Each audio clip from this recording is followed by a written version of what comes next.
हाय। अगर आपको याद हो, इसी साल 2022 में 2022 में जनवरी में दो एग्ज़ाम्स हुए थे। एक हुआ था टेट का, यूपी टेट का, और एक हुआ था सी टेट का। और आपको बता दूं, यूपी टेट में जो हमने अपने जो स्टूडेंट्स हैं उनको जो पढ़ा के भेजा था, उनको हमने प्रीवियस ईयर पेपर से पढ़ा के भेजा था। और अब विश्वास मानिए, यूपी टेट के पेपर में जो 80% क्वेश्चन हैं वो प्रीवियस ईयर के यूपी टेट के पेपर से आए थे, और जो बाकी के 20 क्वेश्चन थे वो सी टेट के पेपर से आए थे प्रीवियस ईयर के। तो हाय, मेरा नाम है अक्षय, और मैं आपको बता दूं, इस क्लास के अंत में हमारे 100 क्वेश्चन पूरे हो जाएंगे। जी हाँ, पूरे 100 क्वेश्चन। हमारी 5वीं क्लास है और 100 क्वेश्चन हमने आपको करा दिए हैं, या शायद उससे एक दो क्वेश्चन ज़्यादा ही हमने आपको करा दिए हैं। और ये सारे ही ऐसे क्वेश्चन हैं जिनकी बहुत संभावित है जो हमारे स्टेट लेवल एग्जाम में, चाहे वो वीडियो का हो, चाहे आरपीएससी हो, चाहे यूपीपीएससी हो, या किसी भी तरह का एग्जाम हो, उसमें इस तरह के क्वेश्चन पूछे जा सकते हैं। और आपने अगर ये सारे ही क्वेश्चन एक बार हमारी क्लास में देख भी रखे हैं, हमने नहीं भी याद कर रखे हैं, तो इसके आंसर आपको उस टाइम आ जाएंगे जब आप ये पेपर देने बैठोगे। और 30 में से कम 25 ऐसे क्वेश्चन ज़रूर फंसेंगे जो हमने अपने वीडियो में कवर करें हैं। तो पूरे वीडियोस देखिए और शुरू से एंड तक इस वीडियो को बस देखते रहिए। और शुरू करने से पहले आपको बस इतना सा कहना चाहूँगा कि ये मेरा जो है टेलीग्राम का चैनल है, इसको ज्वाइन कर लीजिएगा। इसका लिंक डिस्क्रिप्शन में है, और इसमें आपको सारे ही इंपॉर्टेंट पीडीएफ मिल जाएंगे, पढ़ाई से रिलेटेड आपको सब कुछ मिलेगा। ये मेरा इंस्टाग्राम हैंडल है, इसमें आप मुझे फॉलो कर लीजिएगा। और आपको कोई भी जानकारी चाहिए हो, किसी भी तरह का कम्युनिकेशन करना हो, मुझसे डायरेक्ट बात करनी हो, तो आप मुझे मैसेज कर सकते हो। और इस चैनल पे नए आए हैं और या अभी तक आपने इस चैनल को सब्सक्राइब नहीं करा है, तो इस चैनल को आप सब्सक्राइब कर दीजिएगा। इस चैनल पे हम सारी ही तैयारी कराते हैं, UP TGT, UP PGT, UP PSC, या फिर एलटी ग्रेड की हो, ठीक है। तो ये सारी तैयारी हम इस चैनल पे करवाते हैं। तो बिना देर करे आज का हम पहला क्वेश्चन लेते हैं। और पहला क्वेश्चन है हमारे सामने। तो ये जो पहला क्वेश्चन है ये एसएससी एमटीएस में आ चुका है 2019 में, और इसमें पूछा गया है ऐसा कौन सा केमिकल है जिसको हम प्रिजर्वेटिव की तरह यूज करते हैं ताकि हमारा जो अचार नहीं, जो हमारा अचार है या जो हमारा जैम है, जो भी हमारे पैक फूड है, वो खराब ना होए। तो इसका सही आंसर है सोडियम बेंजोनेट। ठीक, इसका सही आंसर है सोडियम बेंजोनेट, और ये एसएससी 2019 में आ चुका है। तो मोस्ट प्रोबेबल है ये फिर से रिपीट होगा। तो हम आपको सारे ही ऐसे क्वेश्चन कराएंगे जो कि आ चुके हैं और जो कि आने वाले हैं। तो आप मेरे सारे वीडियोस को फॉलो करिएगा। अब हम बढ़ते हैं अपने दूसरे क्वेश्चन की तरफ। और दूसरा क्वेश्चन हमसे कहता है कि लूनर कॉस्टिक को किस नाम से जाना जाता है। तो आपको बता दूं, लूनर कॉस्टिक का जो केमिकल नेम, जो रासायनिक नाम है, वो होता है सिल्वर नाइट्रेट। जी हाँ, सिल्वर नाइट्रेट हम इसको बोलते हैं, और इसका नोट आप बना लीजिएगा। और अब हम बढ़ते हैं अपने अगले क्वेश्चन की तरफ। देखिए, अगला क्वेश्चन आपसे पूछा जा रहा है, शरद विश्व कौन से दिन पड़ता है साल में। माफ़ी चाहूँगा कि मैं हिंदी इतनी अच्छी नहीं बोल पा रहा हूँ, आप क्वेश्चन पढ़ लीजिएगा। इसको इंग्लिश में हम बोलते हैं ऑटम इक्विनॉक्स, ठीक है। ये कब पड़ता है? ये पड़ता है 23 सितंबर के दिन, ठीक है। हर साल ये 23 सितंबर को होता है, जिस दिन दिन और रात बराबर होते हैं, ठीक। अब इसी क्रम में हमसे पूछा जाता है कि समर सोलेस कब पड़ता है। तो मैं आपको बता दूं, मेरे बर्थडे के जस्ट 2 दिन बाद या 1 दिन बाद ये पड़ता है 21 जून को या 20 जून को। मेरा बर्थडे होता है 19 जून को। और विंटर सोलेस कब पड़ता है? तो ये पड़ता है आपका 21 दिसंबर को, ठीक है। तो समर सोलेस वाले दिन सबसे लंबा होता है, और जो विंटर सोलेस होता है उस दिन रात सबसे लंबी होती है। और मैं आपको बता दूं, जो दूसरा है स्प्रिंग इक्विनॉक्स, ठीक है, वो पड़ता है कब? वो पड़ता है 21 मार्च को। तो ये सारे ही नोट आप बना लीजिएगा। अब हम बढ़ते हैं अपने अगले क्वेश्चन की तरफ। देखो, अगला क्वेश्चन आपसे पूछा जा रहा है, ग्लेन कैनॉन नाम का जो बांध है, जो कि आपका बांध है, ये कौन सी नदी पे जो स्थित है? तो इसका आंसर होगा कोलोराडो नदी। और देखिए, कुछ इस तरह का ये बांध दिखता है, और ये कोलोराडो नदी पे है। आपको बता दूं, कोलोराडो नदी पे एक और बहुत बड़ा बांध है जिसको हम होवर डैम के नाम से जानते हैं। और ये जो आपका ग्लेन कैनॉन और जो आपका होवर डैम है, ये दोनों ही डैम्स, ये दोनों ही जो आपके बांध हैं, ये स्थित हैं कोलोराडो नदी पे, ठीक है। अब हम बढ़ते हैं अपने अगले क्वेश्चन की तरफ। देखो, अगला क्वेश्चन आपसे पूछा जा रहा है, अशोक ने कौन सी ऐसी, जो सम्राट अशोक थे, ऐसी ऐसी कौन सी इंस्क्रिप्ट है, ऐसी कौन सा अभिलेख है जिसमें इन्होंने स्वयं को मगध का सम्राट बोला है। ठीक है, ऐसी कौन सी स्क्रिप्ट है, तो मैं आपको बता दूं इस इंस्क्रिप्शन का, स्क्रिप्ट नहीं, इस इंस्क्रिप्शन का नाम है भब्रू इंस्क्रिप्शन। इसका सही आंसर होगा भब्रू अभिलेख में उन्होंने स्वयं को मगध का सम्राट बोला है। ठीक है, अब हम बढ़ते हैं अपने अगले क्वेश्चन की तरफ।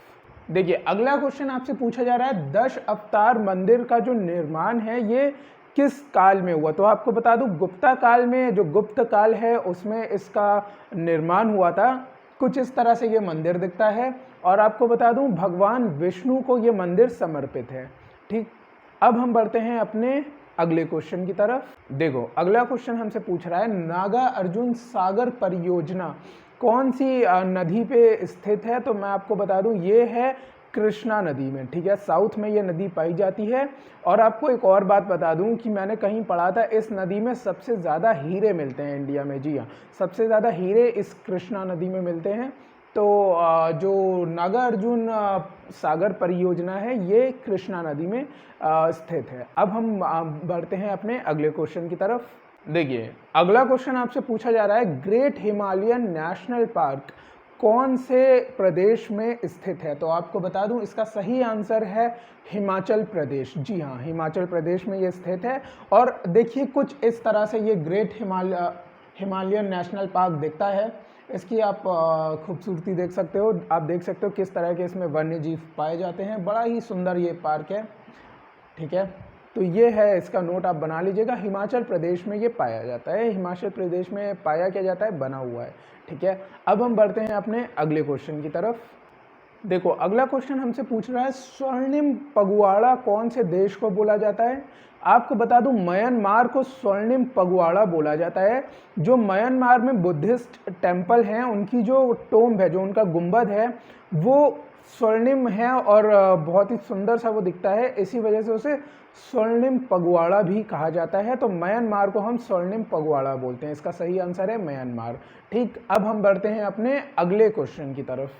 देखो, अगला क्वेश्चन आपसे पूछा गया है, इनमें से कौन सा टैक्स, ऐसा कौन सा कर है जो अप्रत्यक्ष है, जो कि इनडायरेक्ट टैक्स है। आपको बता दूं डायरेक्ट टैक्स वो होता है जो आप अपने हाथों से पे करके आते हैं। सैलरी स्लिप जब आपकी आती है तो आप उसको पे करते हैं। लेकिन इनडायरेक्ट टैक्स वो होता है जो आप पे कर देते हैं लेकिन आपको पता भी नहीं चलता। जैसे मान लीजिए आपने कोई प्रोडक्ट खरीदा, आपने ये घड़ी खरीदी या आपने टॉफ़ी खरीदी और उसके साथ जो इंक्लूसिव ऑल द टैक्सेस लिखा होता है। ठीक है, सारे करों को सम्मिलित लिखा होता है। तो आप अगर 10 रुपये की कोई चॉकलेट खरीद रहे हैं तो हो सकता है उस पर 2 रुपये का या 1 रुपये का टैक्स हो, जो कि आपने उस चॉकलेट के साथ भर दिया। तो ये इनडायरेक्ट टैक्स है। तो इनमें से सारे ही जो हैं ये इनडायरेक्ट टैक्स के एग्जाम्पल हैं, अप्रत्यक्ष कर के एग्जाम्पल हैं। चाहे वो कस्टम ड्यूटी हो, चाहे वो सेल्स टैक्स हो, चाहे वो आपका सर्विस टैक्स हो। ठीक है, आपको ये मैं दिखा दूं, ये कुछ होते हैं इनडायरेक्ट टैक्स और ये सारे होते हैं डायरेक्ट टैक्स। आप इसका एक नोट जो है अपनी किसी भी कॉपी में बना लीजिएगा। इकोनॉमिक्स के पॉइंट ऑफ व्यू से ये बहुत इंपॉर्टेंट है। ठीक, अब हम बढ़ते हैं अपने अगले क्वेश्चन की तरफ। तो अगला क्वेश्चन आपसे पूछ रहा है, वर्ण घाटा माने कि जो कलर ब्लाइंडनेस होती है, ठीक है, उसका इलाज आप कौन से लेंस से कर सकते हैं। मैं आपको बता दूं इसका इलाज आप नहीं कर सकते हैं। ऐसा कोई चश्मा नहीं बनाए, ऐसा कोई लेंस नहीं बनाए जिससे इसका इलाज हो सके, क्योंकि ये आंखों की लेंस की दिक्कत नहीं है। ये एक्चुअली में एक एक मानसिक तरह की रोग होता है और इसका इलाज नहीं किया जा सकता है। मैं आपको बता दूं कलर ब्लाइंडनेस में क्या होता है कि जैसे ये कुछ ऑब्जेक्ट हैं आपको अलग अलग कलर में दिख रहे होंगे, लेकिन जिन्हें कलर ब्लाइंडनेस की दिक्कत है उनको सब ये सारे ही ऑब्जेक्ट एक ही कलर में दिखाई देंगे, अलग अलग कलर में नहीं दिखाई देंगे। ठीक है, तो कलर ब्लाइंडनेस को आप किसी भी लेंस को लगा के, चाहे वो कॉनकेव हो या फिर कॉन्वेक्स हो, आप उसको सही नहीं कर सकते हैं। ठीक, अब हम बढ़ते हैं अपने अगले क्वेश्चन की तरफ। अगला क्वेश्चन पूछ रहा है, कौन से ऐसे स्कॉलर थे, कौन से ऐसे विद्वान थे जिन्होंने महाराज बिंदुसार को 16 राज्यों का सम्राट बताया था। जी हाँ, उनका नाम था तारानाथ। ठीक है, उनका नाम था तारानाथ, और ये इन्होंने बिंदुसार को 16 राज्यों का सम्राट बताया था। इसका जो आंसर है आप कहीं लिख लीजिएगा, बहुत इंपॉर्टेंट है और बहुत संभावित है कि इस तरह के क्वेश्चन आपके एलटी ग्रेड के एग्जाम में इस बार पूछे जाएं, नहीं तो सुपर टेट के एग्जाम में या फिर वीडियो के एग्जाम में पूछे जा सकते हैं। अब हम बढ़ते हैं अपने अगले क्वेश्चन की तरफ। देखिए, अगला क्वेश्चन आपसे पूछ रहा है, जीवित शरीर के अंदर अगर कोई कोशिका मृत्यु है तो उस कोशिका को हम क्या बोलेंगे? उस कोशिका को हम बोलेंगे नरकोसिस, नेफ्रोसिस नहीं बोलेंगे, हम बोलेंगे नरकोसिस। ठीक है, अगर किसी भी लिविंग ऑर्गेनिज्म में कोई सेल जो है वो डेड हो चुका है, उसको हम बोलते हैं नरकोसिस। ठीक है, आप इस डायग्राम के थ्रू उसको और अच्छे से समझ सकते हैं। ठीक, अब हम बढ़ते हैं अपने अगले क्वेश्चन की तरफ। देखिए, ये क्वेश्चन मैंने आपको पिछली क्लास में भी बताया था और बहुत इंपॉर्टेंट है और बहुत पॉसिबल है, 99% श्योर है कि ये क्वेश्चन आपसे इस तरह से कोई क्वेश्चन आपसे पूछा जाएगा।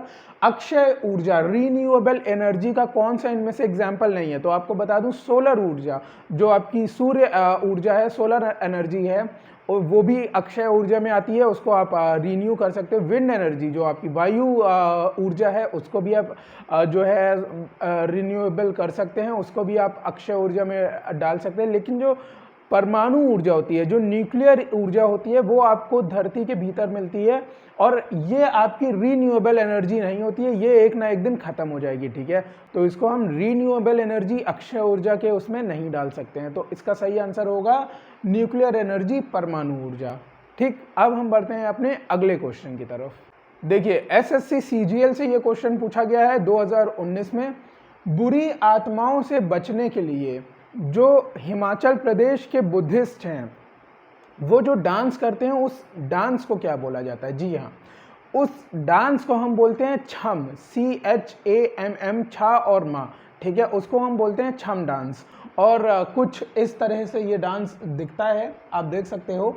तो बुद्धिस्ट लोग जो हिमाचल प्रदेश में रहते हैं, ये क्वेश्चन आपका एसएससी सीजीएल के मॉर्निंग शिफ्ट में पूछा गया था। ठीक, अब हम बढ़ते हैं अपने अगले क्वेश्चन की तरफ। देखिए, अगला क्वेश्चन फिर से अलग शिफ्ट में 2019 के सीजीएल के एसएससी पेपर में पूछा गया था और पूछा जा रहा है आपसे, थोड़ा डांस कौन से राज्य का डांस है? तो आपको बता दूं, इसका आंसर फिर से हिमाचल प्रदेश है। आपने देखा, मॉर्निंग शिफ्ट में भी उन्होंने हिमाचल प्रदेश के डांस से क्वेश्चन पूछा, तो इवनिंग शिफ्ट में भी उन्होंने हिमाचल प्रदेश के डांस से क्वेश्चन पूछा। तो आप इससे ये लगा लीजिए कि ये एसएससी का पेपर है, नेशनल लेवल का। और जब यूपी में आपका पेपर होगा एलटी ग्रेड का, या फिर आपका सुपर टेट होगा, या फिर आपका वीडियो का पेपर होगा, तो ये वाले क्वेश्चन आपके लिए कितने ज़्यादा इंपॉर्टेंट हैं। ठीक है, तो ये रिपीट होने के बहुत सारे चांसेस हैं, तो आप सारे ही नोट बनाते चलिएगा और ऐसे ही हम आपकी तैयारी करवाते चलेंगे। अब हम बढ़ते हैं अपने अगले क्वेश्चन की तरफ। अगला क्वेश्चन आपसे पूछा जा रहा है, जो वाद्य यंत्र है, म्यूजिकल इंस्ट्रूमेंट है लिम्बू कम्युनिटी का, उसको हम क्या बोलते हैं? ठीक है, उसको हम बोलते हैं छाप भृंग। ठीक है, छाप भृंग बोलते हैं हम उसको, और कुछ इस तरह से दिखता है। ये क्वेश्चन मैं आपको बता दूं, एसएससी सीजीएल में पूछा जा चुका है 2019 में। ठीक है, तो आप इसका नोट बना लीजिएगा, क्योंकि इस तरह के क्वेश्चन बहुत इंपॉर्टेंट होते हैं और बहुत मुमकिन है कि ये क्वेश्चन आपसे जो है यूपी के किसी भी स्टेट लेवल एग्जाम में पूछा जाए। अब हम बढ़ते हैं अपने अगले क्वेश्चन की तरफ। देखिए, अगला क्वेश्चन फिर से एसएससी सीजीएल 2019 का है और आपसे पूछा जा रहा है, पाकिस्तानी ट्राइब जो कि वजीरी डांस करती है, उस ट्राइब को क्या बोलते हैं? ठीक है, तो उस ट्राइब को हम लोग बोलते हैं पश्तून। पश्तून ट्राइब है। और आपको बता दूं, आप इनके गाने सुन सकते हैं। इन्होंने एक बहुत ही अच्छा गाना, वैसे तो पश्तूनी लैंग्वेज में ये गाना गाती हैं, लेकिन इनका नाजिया इकबाल नाम है इनका, और इनका आप गाना सुन सकते हैं, तुम्हें दिल लगी भूल जानी पड़ेगी, जो कि फीमेल वर्जन में इन्होंने गाया है और बहुत ही अच्छा गाया है। इस वीडियो के बाद आप वो गाना सुन सकते हैं और आपको काफ़ी रिलैक्स मिलेगा, इनकी आवाज़ बहुत अच्छी है। तो ये भी पश्तून ट्राइब से आती हैं। ठीक है, अब हम बढ़ते हैं अपने अगले क्वेश्चन की तरफ। देखिए, अगला जो क्वेश्चन है वो आपसे पूछा जा रहा है, एसएससी सीपीओ में आपसे पूछा गया है 2019 में। ठीक है, इसमें पूछा है, फादर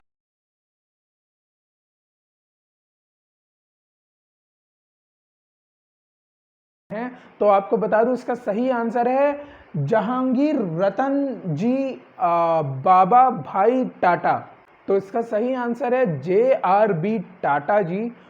तो इन्होंने 10 फरवरी 1929 को एक एग्ज़ाम पास करा था जो कि पायलट वालों का एग्ज़ाम होता है, और इस पर ये नंबर 1 आए थे। जी हाँ, नंबर 1 आए थे हमारे टाटा साहब, और इसी वजह से इनको father of aviation industry in India कहा जाता है। ठीक है, तो ये थे आज के हमारे 20 क्वेश्चन, और 20-20 करते हुए हमने आपको 100 क्वेश्चन करा दिए। जी हाँ, 100 क्वेश्चन हमने आपको करा दिए, और अगर आप हमारी सारी क्लासेस को फॉलो करेंगे तो आप भी इस बात को जानते हैं कि आपके जो मार्क्स हैं वो 30 क्वेश्चन में से 25 क्वेश्चन आपके हमारे ही पढ़ाए हुए आएंगे, ये तो हम आपको गारंटी दे सकते हैं। ठीक है, तो आप हमारी क्लासेस को ऐसे ही फॉलो करते रहिए।